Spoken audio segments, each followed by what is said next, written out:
Hi cake lovers. ඉතින් මේ විදිහට වීඩියෝ එකකින් හම්බ වෙන්නේ ගොඩ දවසකට පස්සේ. ඉතින් අලුත් ආරංචියක් කියන තමයි ආවේ.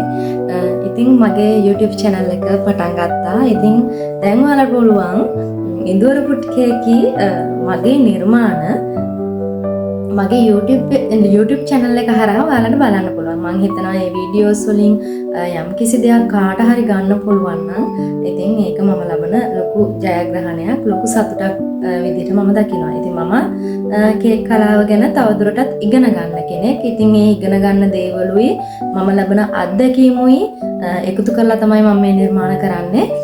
ඉතින් මේ නිර්මාණ තුළින් යම් කිසි දෙයක් ඔයාලට ඉගෙන ගන්න පුළුවන් නම් ඒක මම ලබන ලොකු සතුටක්. ඉතින් මගේ YouTube channel එක subscribe කරලා bell icon එක click කරලා ඉතින් දිගටම මාත් එක්ක රැඳිලා ඉන්න කියලා ආදරණීයව ඉල්ලනවා. ඉතින් දෙවෙනි කාරණේ තමයි මගේ ලග්ගේ සතියේ මගේ එක්ස්බිෂන් එක තිබ්බා මගේ බේසික් කෝස් එකේ. ඉතින් ඒ වෙනුවෙන් මම නිර්මාණය කරපු මගේ ස්ට්‍රක්චර් එක තමයි මේ තියෙන්නේ. ඉතින් මේ ස්ට්‍රක්චර් එකේ තියෙන සියලුම ටොපර්ස් මම මගේ අතින් නිර්මාණය කරපු දේවල්. ඉතින් මම හිතුවා මේ නිර්මාණ හදපු විදිය ඔයාලත් එක්ක ෂෙයා කරගන්න ඕනේ කියලා. මොකද තව කෙනෙක්ට මේ දේවල් බලලා දෙයක් ඉගෙන ගන්න පුළුවන් කියලා මට හිතුණා. ඉතින් මුලින්ම මම නිර්මාණය කළේ මේ තියෙන සකුරා ගහ. ඉතින් අපි බලමු දැන් සකුරා ගහ මම නිර්මාණය කරේ කොහොමද කියලා. ඒ වගේම තව දෙයක් මතක් කරන්න ඕන, තව කෙනෙක්ට හිතෙන්න පුළුවන් මේක කරලා තියෙනවා වැරදි, මේක සකුරා මලක් නෙමෙයි, මේක සකුරා ගහක් නෙමෙයි කියලා. අනේ මම ඔයාලගෙන් ඉල්ලනවා මම මේ ගුරුවරයෙක් මට කියලා දුන්න දෙයක් නෙමේ, මගේ හිතේ ඇඳුණු චිත්‍රයකට මම මේ මල් ගහ නිර්මාණය කරේ. ඉතින් මගේ එක්සිබිෂන් එක වෙනුවෙන් මම මේ කරපු දෙයක්. ඉතින් තව කෙනෙක්ට හිතෙන්න පුළුවන් මේක වැරදි කියලා. මම ඒක මතක් කරන්න ඕන, මොකද මම මා විසින් නිර්මාණය කරගත්ත දෙයක් ඒක. ඒ හින්දා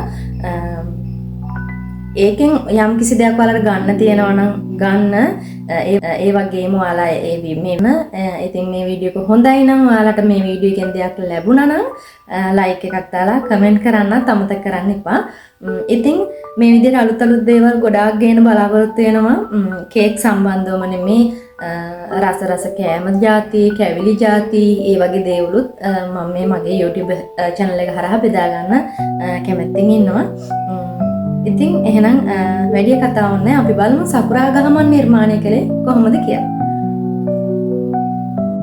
වීඩියෝ එක ගොඩාක් ලොකු හින්දා මම වීඩියෝ එක ෆාස්ට් දාලා තියෙන්නේ. ඉතින් මුලින්ම මම කරේ 20 ඝනකම තියෙන කම්බිය අරගෙන කම්බි කිහිපයක් එකට එකතු කරලා ඉස්සල්ලාම ගහේ මෙන්න මේ විදියට ගහේ ආකෘතිය මම කම්බි වලින් හදාගත්තා.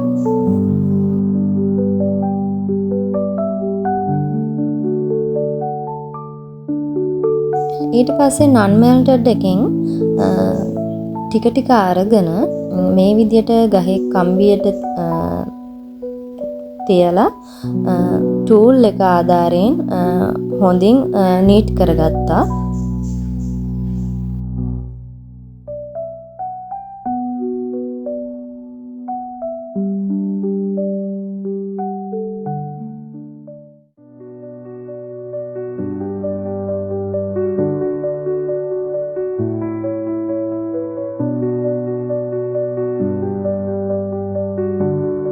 කේක් කලාව ගැන ඉගෙන ගන්න අය දන්නවා non melted එක පාවිච්චි කරනකොට අපි හොඳින් ඒක නීට් කරගන්න ඕනේ. එහෙම නැති වුණොත් මේක වේලෙනකොට නීට් වෙච්ච නැති තැන් වලින් පුපුරන්න බලනවා. ඉතින් ඒ හින්දා non melted එක පාවිච්චි කරනකොට හොඳින් නීට් කරගන්න ඕන අපි ඕනම නිර්මාණයක් කරනකොට.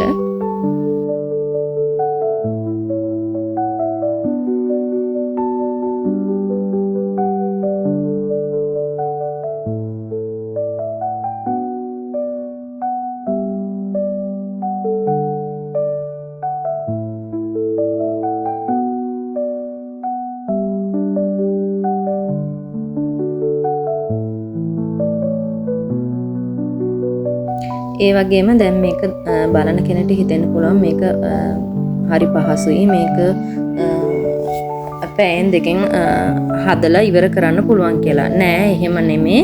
මම මේක හදන්න ගත්තේ උදේ 8ට විතර ගත්තේ. නමුත් මට මේක හදලා ඉවර වෙනකොට හවස 5:00 විතර වුණා. ඒ කියන්නේ දවසක්ම මට මේ වෙනුවෙන් කැප කරන්න වුණා.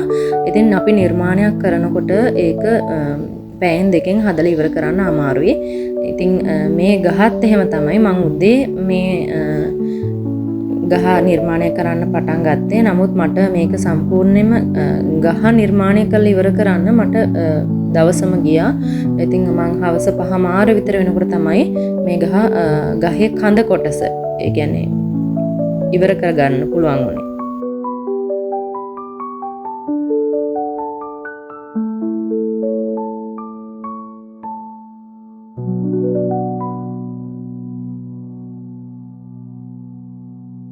දැන් ඔයාලට පේනවා ඇති ගහේ උඩ කොටස මම සකස් කරගෙන අවසන්. දැන් මේ මම කරන්නේ ගහේ මුල් කොටස මුල් පද්ධතිය සකස් කරන එක. ඉතින් අර විදියටම නන් මෙල්ටර් තියලා ටූල් එකෙන් හොඳට නීට් කරගන්න ඕනේ. ඉතින් ඒ විදියට තමයි ගහේ මුල් කොටස මේ සකස් වුනේ.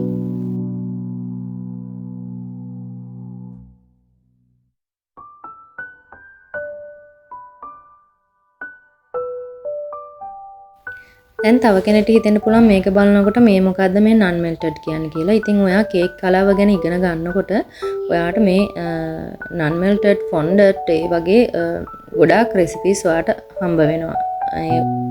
ඉතින් ඒ අනුව ඔයා තමයි තීරණය කරන්නේ ඔයාගේ නිර්මාණයට යොදාගන්නේ ෆොන්ඩට්ද පාර්ච්මන්ට් අයිසින්ද එහෙම නැත්නම් නන් මෙල්ටඩ්ද ඒ නිර්මාණය අනුව නිර්මාණයේ අපි සකස් කරන කාලය අනුව ඒක තියාගන්න පුළුවන් දවස් ප්‍රමාණය අනුව ඔයා තමයි තීරණය කරන්න ඕනේ මම මොකද්ද මේකට පාවිච්චි කරන රෙසිපි එක පාවිච්චි කරන අයිසින් එක මොකද්ද කියලා මේ ඔයා තමයි තීරණය කරන්නේ.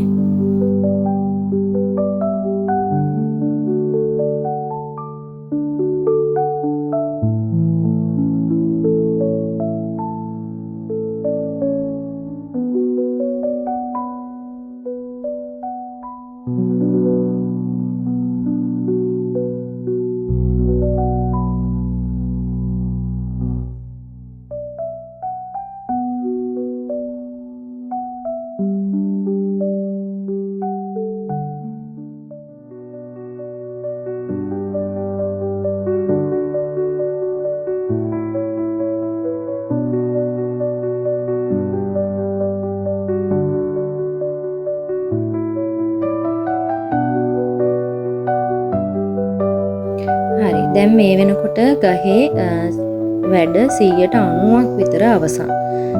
නමුත් මට හිතුණා මේ ගහේ උස ප්‍රමාණයත් එක්ක අනුව ගහේ කඳ කොටස මහත ප්‍රමාණය මදි කියලා. ඉතින් එතකොට නැවත කරේ නැවත නන් මෙල්ටඩ් තියලා අර විදියට ටූල් එකෙන් නැවත නීට් කරන්න පටන් ගත්තා. මොකද මට ගහේ කඳ ප්‍රමාණය ටිකක් මහතට ඕන වුණා. ඉතින් ඒ හින්දා මම නැවත නන් මෙල්ටඩ් පුරව තියලා ටූල් එක ආධාරයෙන් නීට් කරා.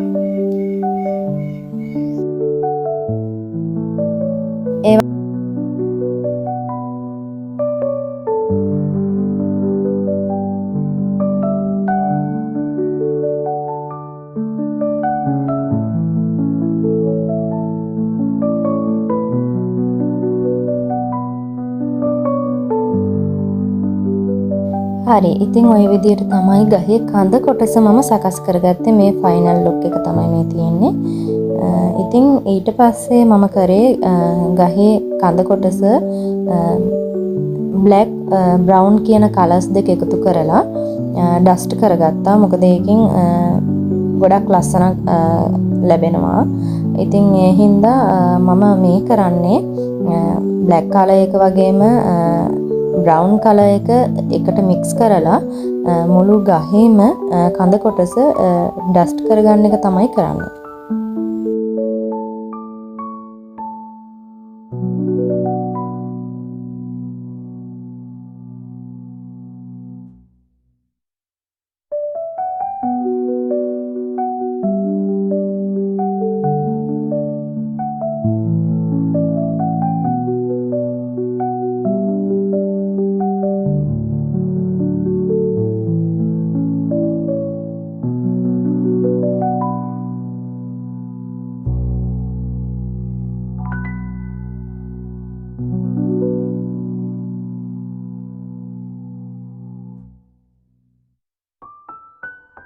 දැන් ඔයාලට පේනවා ඇති මම උදේ තමයි මේ ගහ නිර්මාණය කරන්න පටන් ගත්තේ. නමුත් දැන් මේ වෙනකොට ගොඩක් හවස් වෙලා. ඉතින්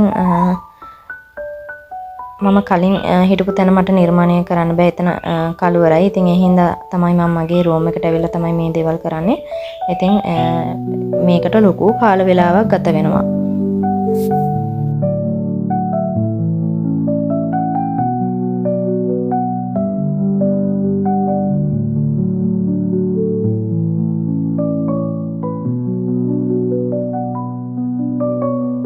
ඉතින් මේ විදිහට තමයි ගහ නිර්මාණය වෙන්නේ. මේ තමයි ගහ ඩස්ට් කරාට පස්සේ. ඉතින් මම හිතනවා මේ වීඩියෝ එකකින් යම්කිසි දැනුමක් ඔයාලට ලැබුණා කියලා, ගන්න දෙයක් තිබුණා කියලා. ඉතින් තවත් වීඩියෝ එකකින් හමු වෙමු. වීඩියෝ එකට කැමති නම් ලයික් කරලා කමෙන්ට් කරන්න.